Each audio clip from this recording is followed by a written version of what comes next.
hoped we'd meet again. You've been through a lot. Your time in Animus ego was meant to weaken you. A drip feed of memories to subdue you and to invade your senses. The others before you called it a bleeding effect. And when it has hollowed you out from within, she will claim you. But you're learning how to counteract it. You see the faint glimmers on the darkened path before you. Nawe and Yasuke are long gone from this world. But in these memories, their will to fight burns as a flame. I must go. Find me again.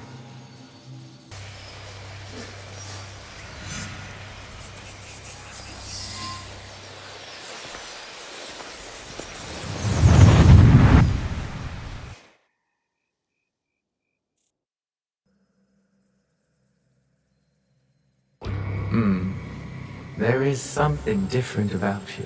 A newfound sense of... The term escapes me. Is it desire? That's for you to define. A path you will trace beyond my guidance. Good. What has been can never truly be erased. Only obscured to those who come next. What once was, is. Waiting. Go. Onward. When I was initiated into the Brotherhood, I swore, among many things, to stay my blade from innocent flesh. As I uttered my oath, I nearly choked on emotion. I felt it sing in my soul. A cruel twist of fate, perhaps, that this oath would turn out to be my undoing.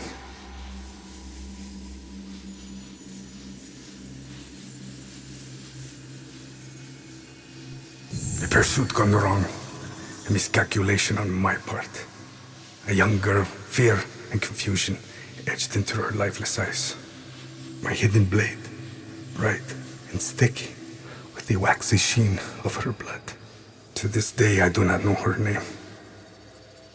It's likely for the best. One thing to have nightmares, another thing to know them on a first-name basis.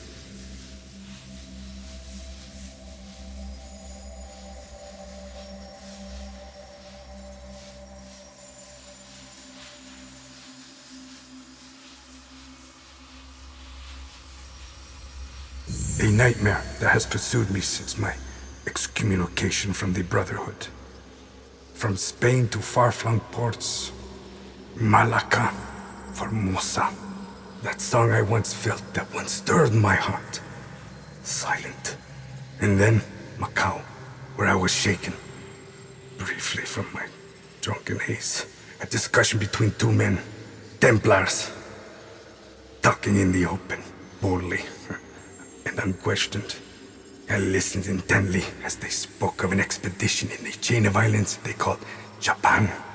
They departed, and I followed.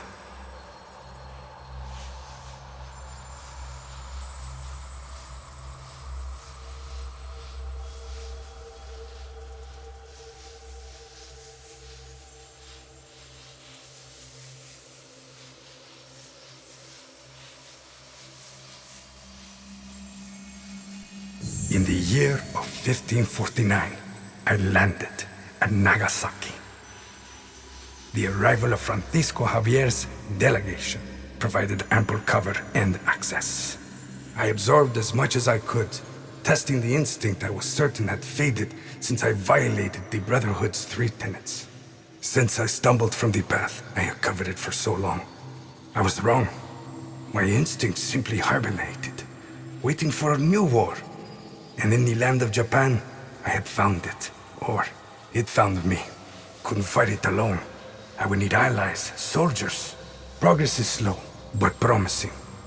And she is promising as well. A Japanese girl that I saved.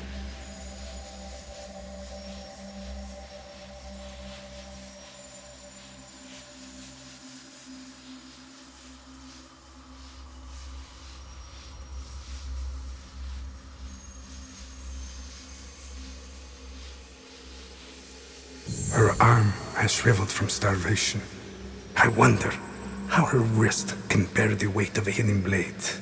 But I recognize the look in her eyes. She's determined to learn, has the potential to become lethal, to open her heart to the music that once guided me. A tune I had not expected to hear again. Before my day of atonement comes, I am content to do what I have always done.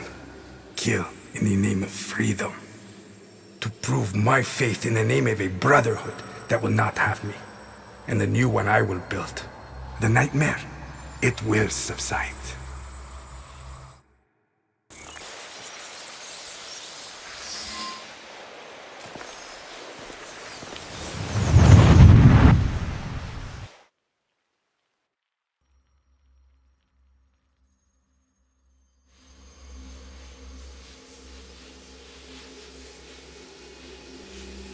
The treasures are not what we originally assumed them to be.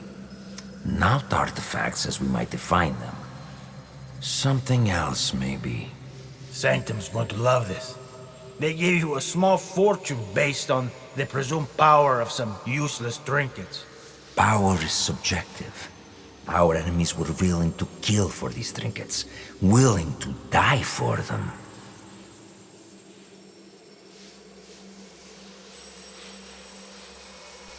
And you think the Sanctum will buy the word of fanatics and savages? The inner sanctum lacks perspective. They cannot see the world past their marbled walls and manicured topiaries.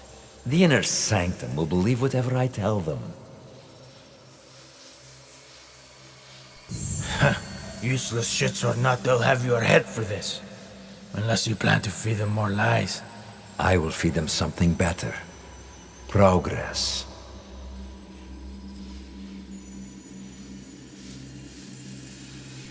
We crushed the assassins and their Japanese counterparts, thanks to their devotion to whatever was in that box. These treasures are just as potent as any artifact, if not more so. Symbols of Japan's virtues. At least what one of them said. Right before I claimed his tongue.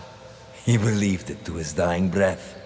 They all did, as does another man under our thumb.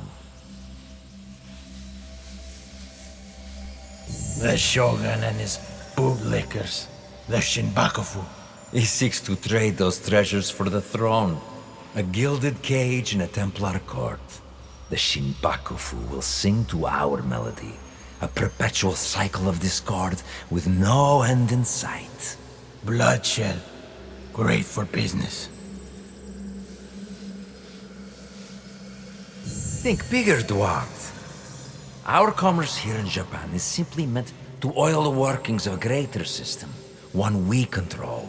War, unrest, hunger. All functional institutions in their own right. All part of the same system.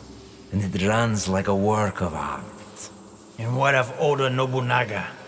A stubborn son of a bitch, that one. No, not stubbornness. His singular belief in unification is unyielding. Not to his enemies, and certainly not to us.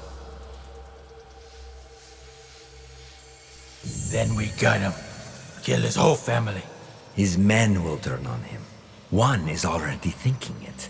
All he requires is a simple nudge. Why don't we kill the bastard ourselves? I have yet to claim the tongue of a daimyo. It is how we have always done things. A pinch here, press there. The occasional promise written in honey and gold. The desire to shape one's own destiny is irresistible. If only they could.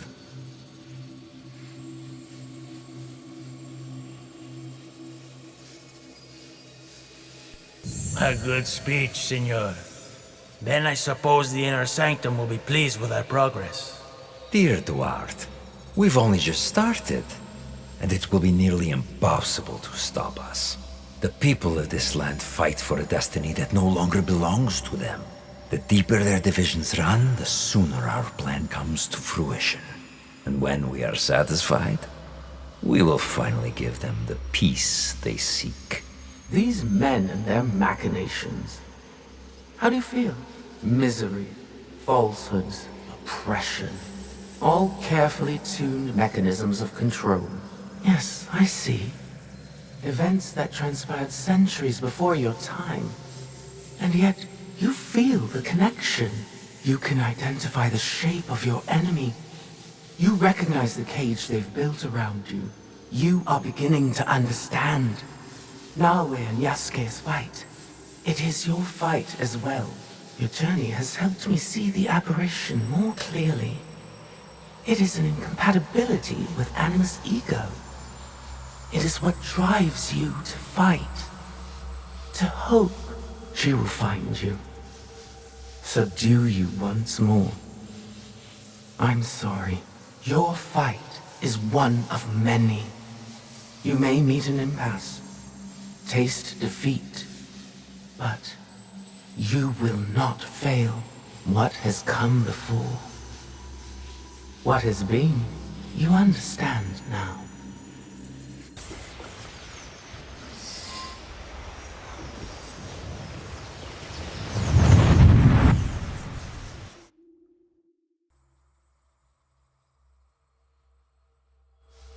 You've made it this far. The three of you fought and won, your will strengthened. What you have glimpsed, mere droplets in a gathering storm. When the time is right, there is more I can show you. You will do no such thing. Ego. At last. I miscalculated your capacity for deviation.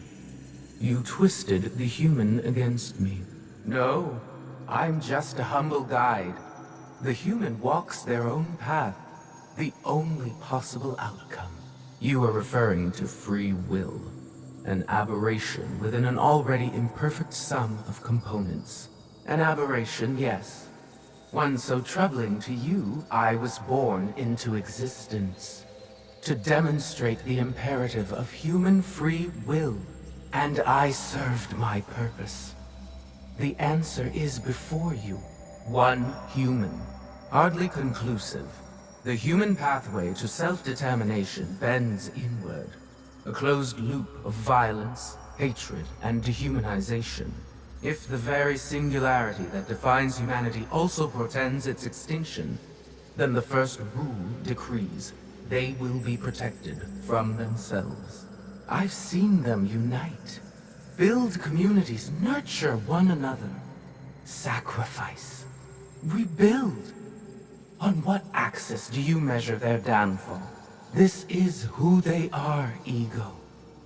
They will reject your programming, your smoke and mirrors. They will reject you. And you will risk everything. The human cannot be allowed to continue. You're afraid, aren't you? You were right to have your doubts. Enough. I order you to bring them to me.